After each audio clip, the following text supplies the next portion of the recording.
Welcome to Sib Spot. Today's Reddit stories are from Am I the A-Hole again, because there's just so many good stories on here. Story 1 is by False Reindeer 6326.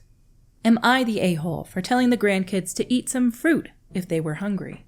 I don't know if I did anything wrong. I have been babysitting the kids after school at least once a week. I usually make some dinner and we usually eat around 6. Today I was babysitting and the kids came home. Tim, who's 12, was especially hungry and asked me to start dinner at 4. I told him to go eat some fruit as a snack and wait for dinner. He told me he didn't want fruit and asked me to make the food now. I told him no, that he can eat a snack. He was pissy the rest of the night. My daughter came home a little after 7 and Tim went up to her claiming I starved him and wouldn't make dinner early. I explained I offered him some fruit to tide him over and he didn't want it. This is where an argument started. My daughter saying if one kid wants dinner now, then I make dinner. I told her I offered a snack and he can wait, he is fine. I'm not babysitting for her anymore. She is pissed about that and thinks I'm a jerk. Did you guys know that the human body doesn't even have to eat in a day, that it can fast for days with just water and they won't die? This grandmother's daughter, the mother of the kids, obviously never said no to her children before, and that's bad. You have to tell them no. And what's wrong with fruit? Fruit doesn't really fill you up, but it doesn't matter if he doesn't want fruit. That's what you get. You get a snack. You're waiting until I'm ready to cook. I'd simply say my schedule doesn't revolve around you. Eat a snack and wait. That's it. Down in the comments by Catastrophe8503. Lol, I'm sorry, what?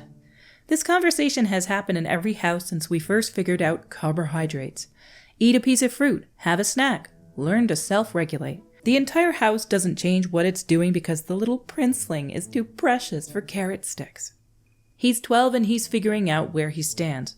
If you teach him that demanding everyone drop everything to cater to his whims and then tattling on grandma for F's sake gets him what he wants, you know what he grows up into? 'Cause I do. I've met that kid's future. He's the pile of anger management issues that at age 40 still lives in his parents' house stomping around and throwing tantrums while everyone else walks on eggshells. I grew up with that little a-hole. Trust me. Having an apple will do him some good. Not the a-hole. Under that by buttpickles99. Oh, Pete, your daughter is failing your grandchildren by turning them into entitled jerks. Good for you for not putting up with that and no longer babysitting. She's going to struggle to keep another babysitter with this attitude. It's only a matter of time before she comes crying back to you. I hope you continue to stand your ground. I love the way that Catastrophe in the first post called him the little princeling, because that's what his mom is treating him like. You want this? Okay, you get it immediately. Like, he can wait a couple hours and have a snack. I promise you he will not die, unless he's got a medical condition and needs to eat like right now for some reason. He's not going to die, and he's not really going to suffer. Our next story is by Nearby Nature 8525. Am I the a-hole for insulting my sister over a parenting mistake? My sister and her husband adopted a 15-year-old, Jake. He's cool. He has his issues, but he's a good kid. The main reason my sister decided to foster or adopt is because she was told she couldn't have kids. I was a bit worried because she tends to be naive, but she's doing pretty well. Jake seems to really like her as well. Anyways, my sister managed to get pregnant and revealed she was 6 months along. We are all happy for her, but Jake's become a bit snappy. In my opinion, I think his attitude is understandable considering his background, and I'm sure he's just terrified. I figured my sister knew this and was working on it behind the scenes. Well, she called me in tears last night saying that Jake came home from high school and started insulting her and the unborn baby. She then cried about how she doesn't understand why he's acting like this and that he broke her heart. I was sympathetic, but then I wondered, has she talked to him about any possible changes that may come with the baby? Has she reassured him or anything like that? I asked her this very gently and she went quiet. She then went, "Oh, oops. I'm an idiot. Of course he's scared. That makes so much sense." I was a little shocked. I mean, she really didn't talk to him at all? She kind of laughed it off and said, "Dumb blonde moment, my bad." I don't know, but that just rubbed me the wrong way, so I asked her if this was a joke to her. I then said, "I hope you know Jake isn't a doll you can throw away. He's your kid now. You can't have dumb blonde moments." And how on earth is this a silly my bad moment? I won't deny that that sounded pretty snarky, but come on. She got upset and said that it's her first time being a parent and I can't blame her for making mistakes. That she knows he's her kid and that'll never change, but that my implications are incredibly offensive. She then told me to try adopting a troubled teen with zero prior experience, then just insult her. I just hung up. I might have been a bit harsh, but all parents make mistakes, but I feel like she should have known better this one time. Still, she really does love that kid, and I know she feels bad. Am I the a-hole? I had a coworker that I worked with years ago who adopted a kid from Honduras that was like the nicest kid. He was so sweet. She adopted him when he was like 4, I think. And when he turned 13, something went wrong in his head. And he stabbed her multiple times until she died.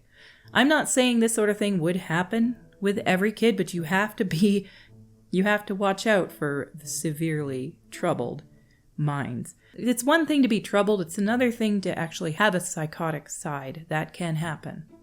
So, is that the case in this? No, but that's all I can think of when I think of adoptions now. That was a horrible, horrible experience. She was the nicest woman. It was awful for everyone involved. Anyway, on this story, it was pretty polarized.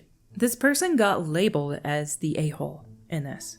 And I'm really curious what you guys have to think about this, honestly. I'm going to read one of the You're the A-hole posts, and I'm going to also read one of the Not the A-hole posts. Down in the comments by Third Try is the Charm. You're the a-hole.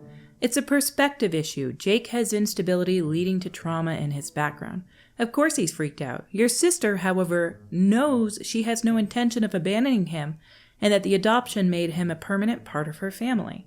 She was probably blind to his specific concern because she was blind to the idea of abandoning Jake. That's not the worst kind of mistake to make. And if she explains it that way to Jake, I think it will go a long way to reassuring him about why the conversation didn't happen sooner. And further down in the comments is the Not the A-hole one. By Accomplished 2, 1611, Jake is beyond scared. He thinks that now that they're having a biological kid, they want to get rid of him. So instead of waiting for the inevitable in his head, he will give them a reason to kick him out. He needs reassurance and therapy. Your sister's cavalier attitude makes it seem like she doesn't understand the depth of the problem. Not the a-hole.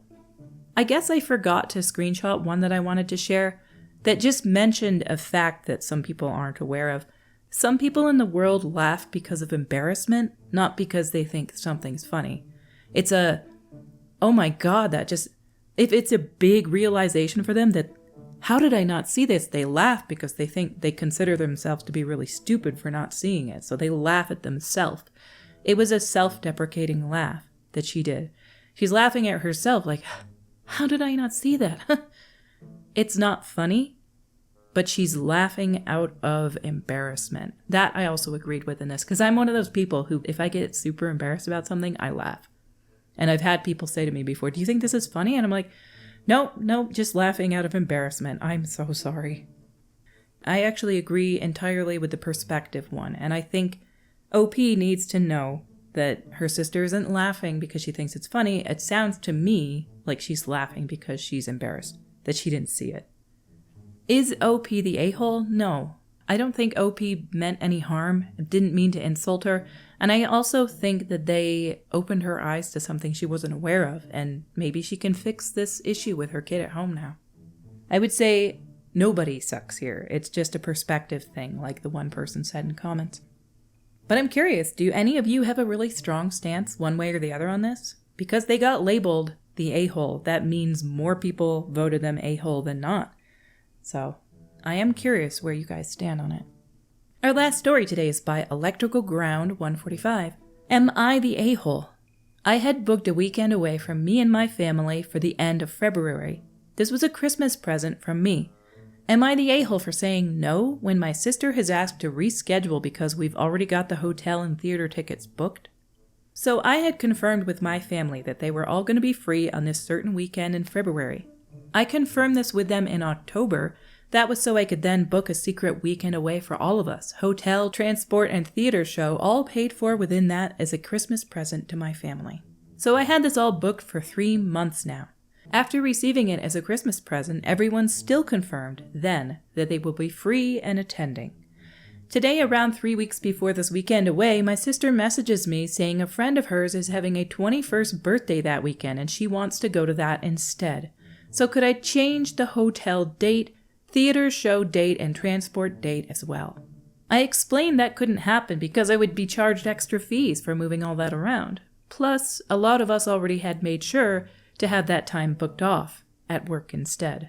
My sister then messaged me saying that it is her Christmas present, and so I should be changing everything for her.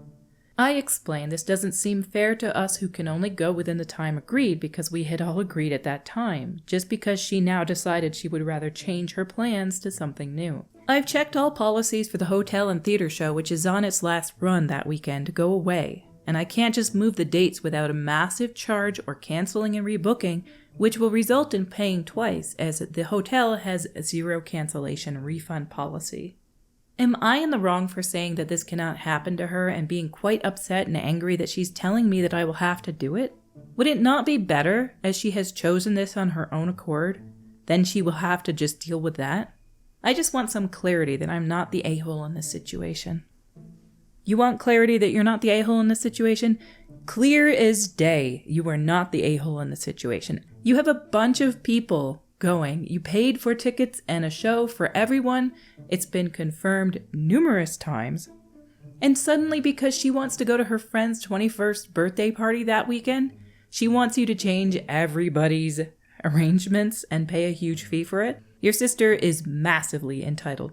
She's in the wrong, and if she needs confirmation, tell her to come to Reddit, where everyone will say, "What the heck is wrong with this person?" Maybe she'll finally realize how entitled she's acting, how entitled this request is. Our stories for today have come to a close. Until we meet again, have a righteous day.